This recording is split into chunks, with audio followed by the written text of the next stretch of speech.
अस्सलाम वालेकुम दोस्तों, मेरा नाम शौकत इकबाल साजिद तो तुम मेरा चैनल वेख लो रेवन्यू औलाद वे शौकत इकबाल साजिद। तो अज की जी गल असी तूं रेवन्यू के मुतलक कर लिया बहुत अहम है।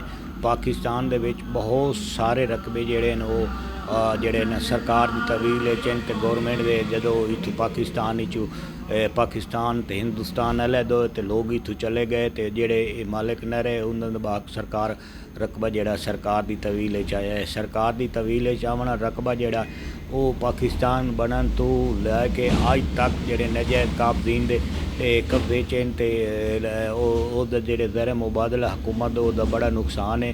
तो महकमा अमला जोड़ा है वो बिल्कुल गलत किरदार अदा करे। अगर अमला सही हो तो सारे रकबे जोड़े हैं इन्हों की जी वसूली करके टैक्स वसूली पंजाब बोर्ड ऑफ रेवन्यू दी वजे तो ये बहुत सारी कमाई है। चलो जी सरकारी मुलाजम उन्होंने तनख्वाह जी हुकूमत के आम आदमी के उत्ते बोझ पाँदा वो ना पमसी तो सरकार जी वसूली रकबे के जरिए जी की हुई थे खजाने इजाफा हो मुल्क तरक्की करे। इस वास्ते असा सारे भरावान चाहिए जोड़े जितने भी लोग नजायज़ काबजीन रकबे उन्होंने वास्ते मेरे वास्ते उन्होंने रिक्वेस्ट है कि जितने तुस रकबा काश करेंगे ईमानदारी नाल तुसा जितना सरकार का तवान बनता है वो फौरी तौर पर सरकार के खजाने जमा कराओ ताकि सरकारी खजाने के जी साढ़े महंगाई का बोझ है या इस किस्म के जोड़े मरेले ख़त्म होना खजाना अगर भरे हुए घर के पैसा हो तो बंदे सौदा लवन वास्ते दिल करेंदा। इस वास्ते हुकूमत के कोल अगर पैसा हो तो हुकूमत जोड़ा तरक्याती काम करेंदी है